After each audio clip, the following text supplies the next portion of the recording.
Hi everyone, I'm Tom Slivick and welcome to TSPN's News for today. We're going to be using our in-depth news format. I'll be talking with Jim Gullett. Jim from Vino Nisceto Winery. How you doing? Nice to see you, Okay, Tom. now, thanks for having me. That's probably your main role, right? Okay. Yeah, that keeps me pretty busy, particularly this time of year. That's for sure, and it's a great time of year at that. And Jim's also the Measure Q Committee chairperson, so we thought he'd be a great person to have on to talk about Measure Q. Also, you're a member of the Amador Business Council. That's right. I've been a member since it was founded several years ago, the Amador County Business Council. They asked me if I would help with Measure Q endeavor, so here I am. Can you tell us a little bit about the Business Council? Well, the Business what its goals are? Business Council really is trying to be a collection of broad-based businesses from Amador County, from up in the north in the wine and grape industry all the way down to the furthest south. We've got representatives, heavily represented from this area, the small to medium-sized businesses. We're trying to be a group that works on helping those businesses. We've been involved in the general plan. We've just started a program for what's called economic gardening to help a couple industries look for expansion and solidifying their business and economic situations and grow. And then things like the Measure Q. We've been involved in some activities with the Amador Water Agency. So a number of things. Let me talk a little bit about the diversity. I believe ACES is part of that. Yes, indeed. Yeah. We've got the Sutter Amador Hospital. Well, in fact, Ann Platt, the CEO of Sutter Amador Hospital, is the chair of the Amador County Business Council, and Paul Molinelli Jr. is the vice chair. Okay, so can you give us a few businesses kind of showing the diversity? I mean, you're a winery. Sure. And well, another one up in that neighborhood, the Deaver household, between their B&B and the Amador Flower Farm and the winery and vineyard operation. We have Mark Borshin from the Glass Doctor's been involved heavily. The Swift also household. He's with the chair. Yes, he's president of the Chamber of Commerce. Right. We've got, Todd Pickens, the Amador Eye Care. We've got okay, so it's pretty broad. To point out, it's a pretty broad, diverse group. Yes, indeed. And, we don't always agree on things. How many members? About 25, 30 regular members. Okay, and you meet. We meet monthly. In fact, I'll be going to the meeting at noon today. Oh, this is okay, Thursday. So you can give them a report. Oh, yes. Okay, great. Well, now what brought that group together? Was it trying to help grow the economy? When did the group start? I think probably one of the triggers was the general plan. There was a perception that the general plan wasn't looking carefully enough at business issues that impacted small, medium, and large businesses in the county, and that we were already starting to have difficulties getting new jobs in the county.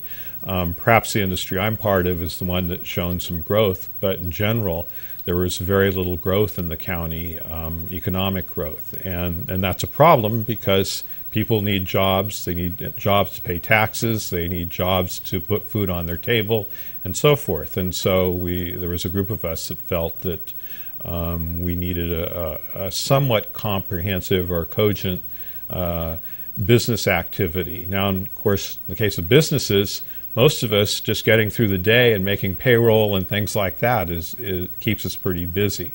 Right. So we wanted to find somebody who would help us with an agenda, keeping together and making sure we met at least on a monthly basis and dealt with important business issues in the county. It is a diverse group, though. Quite often we don't have unanimity in what we think we should do, which is mostly good. Okay, very good. So your group got together, I guess, and felt like the transit occupancy tax would be better if it was the same cross-board or parity here in the county. Is that what brought Measure Q to the ballot? Certainly that's a big factor. I think probably a bigger factor is tourism is big throughout California. There's no question about it. It's a many billion-dollar endeavor. And it's also big in Amador County. There's a report that in that which I shared with you a little earlier, that where about a little over 10% of the jobs in Amador County are based on tourists. Would this maybe be a good time to go into this? Oh, sure, that'd be a good one Okay, to Alan, show. why don't we go to page 1 there? And I believe this was, you had told me this was kind of the pamphlet, I guess, that you brought to the Board of Supervisors back in April. Right. Our initial foray with them was to the Administrative Council, or subcommittee of the Board of Supervisors, and we're looking at Measure Q as a way to raise money to improve and increase tourism and increase jobs. Okay. So if we go to the second page, and that talks about what California travelers generate. There's over $95 billion, and this is 2010 figures from direct travel, or tourists, over almost 900,000 jobs, and there's about 6.1 billion so direct these jobs state are in and the local service industry that are as key to Correct. Restaurants, businesses like that as well. The hospitality business, hotels, motels, the people that tasting rooms. No, that's You're probably not part of that. Okay. That would be a secondary impact, although I will admit that with Measure Q passes, probably the first and quickest beneficiaries will be the Alan, wineries. let's come on to these, if you're not already off that for a moment, and let me talk, and we'll get back into this. In doing just a little bit of research, you can't help but do a little research when you're looking around, and you Google and you go to transit occupancy tax, and I was very surprised. It seems like every county in California this year is raising its transit occupancy tax. Well, that could be at 6%. Amador's is one of the lowest, if not in the group that is the lowest. Right. The median and the average is 10%. Our neighbors, and including the three largest cities in Amador County, are also at 10%. So taking the transit occupant tax, or we like to refer to as tourist occupancy tax, because transient, not all of us understand what transient means. Some thinks it's well, there's a series of things that they might think of. Right. But in this case, raising that from 6 to 10% is not going, in our experience, is not going to impact whether people come or not. It's have very little or no impact there. I think I can be wrong, but I think I'm pretty sure San Francisco's is at 20%. Yes, and if we go to, New York or Washington, D.C., 22, 24% levels. And often what you see is a tiering of this. In our case, this is pretty much the only tax beyond sales tax that people pay. Okay. I want to, as long as we're talking about this, like transit occupancy tax is one thing that happens, but, there was a group in San Diego, I guess, that actually created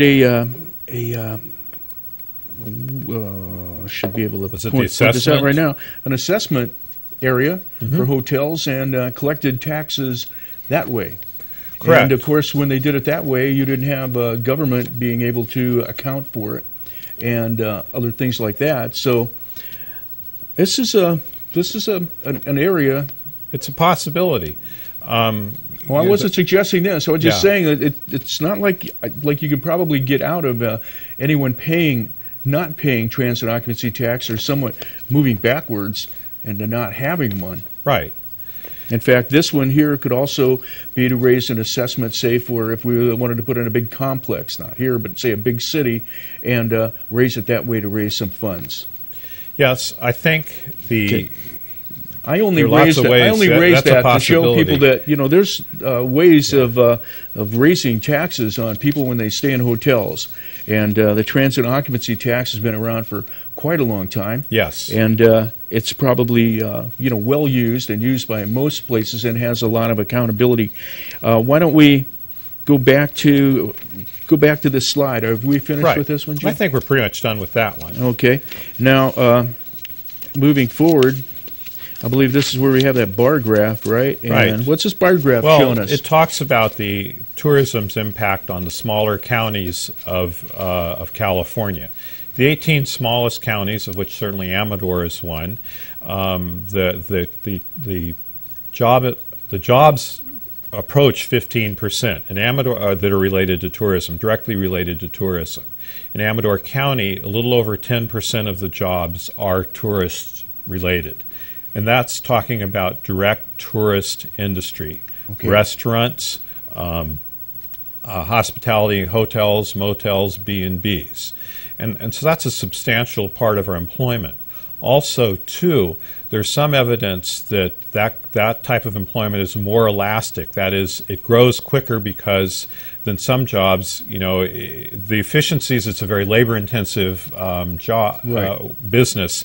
And so if you have more people in your restaurant or more rooms, you need to hire more people Right. simply to do the servicing. You can't automate or something And like to, that. yeah. So it really is a bigger impact perhaps than some other areas. Okay. Now, let's just go on. Will this be our next slide? Well, that can certainly, and it's one of the issues is, will this generate enough money to be worthwhile? And we believe so. The latest from the county tax collector, Joe Lowe, is that we will raise an additional $64,000 or more from the increase from 6 to 10% on the, we like to call it tourist occupancy tax, but the TOT, that the Board of Supervisors, Louis Poitano, said 2 days ago, will be applied towards promoting tourism in Amador County. Okay. Well, we'll get that a little bit more. And how much do you feel? Alan is saying something to me, and I'm not sure what it is. Break. We have to take a break. All right. Stay with us. We'll be right back after So this. at least halfway deep. You're watching Amador County's local television network, TSPN.